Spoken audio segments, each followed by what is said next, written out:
This video is going to be a quick test to test RGB lights to see if we can create a green screen instead of using an actual green piece of paper or backdrop. We're just going to project green light onto a white wall and see how that works. We're going to do a couple different tests. I'm using the Weeylite Sprite 20s. I'm going to use, the kit comes with 2 lights. What I'm going to do is test shining both lights evenly onto a background to get an even, consistent green. And then we're going to also try just using one light for the background and then the other light to light the subject. Right now I'm using 4 lights. I'm using the 2 lights for the background and then I have 2 separate lights to light the subject. If you're doing this on a computer, your computer monitor might give your face enough brightness and then these your color lights would just be shining on the background. Now based on how zoomed in your camera is, it's going to determine how much of the background is shown in your video. So you need to make sure that the green light on the background is as even as possible. You don't want one end, one side to be bright and the other side to be dark. So the advantage of using 2 lights is you can kind of aim them, to cross. So this light right here is aiming to this side of the light of the paper, and then this light right here is going to be shining on this side of paper, and it kind of gives it a more even feel in the background. These are set to HSL mode, which is just one of the modes on these lights, and I have the hue set to 120 degrees, which is getting me this green. And I have both of the lights set to the same.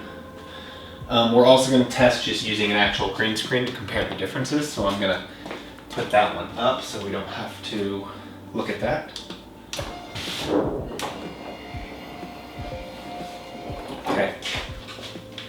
Okay, so so I have these lights back on there, and what you want to try to observe is no hot spots. So you can see like right here, it's a little bit brighter. This light is hitting my background.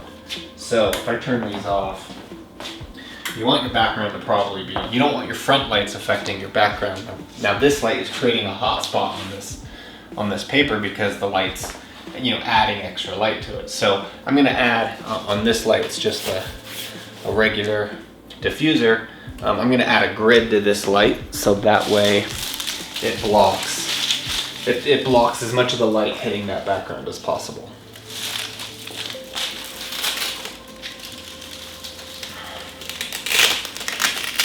And you can probably see as I add the grid, the light should hopefully disappear as much as possible from that background.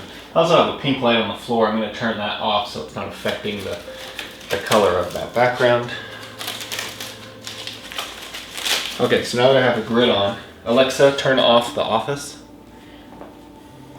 Try and turn off those other lights. Okay, so now we have our front key lights, and you can still see it's obviously hitting that background. But if we can get it, see right there, as I turn that, you can see it's missing a lot more. So we're going to angle that like that. Okay, so now that I have these lights not affecting my background as much as it was before, I'm going to turn on these lights and make sure that they still look evenly distributed on the paper. Okay, it's looking pretty good on the camera. Okay, and then these lights are just lighting your subject. So this is what it looks like with the 2 Weeylite on the back. And then, your subject would be lit by other light source.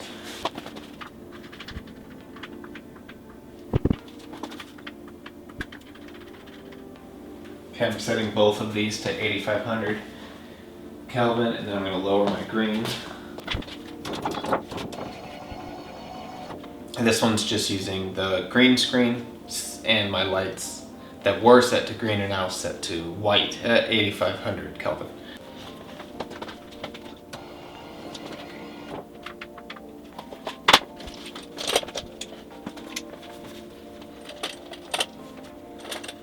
I'm going to get something white over here to bounce light, fill this. Let me just grab a white piece of...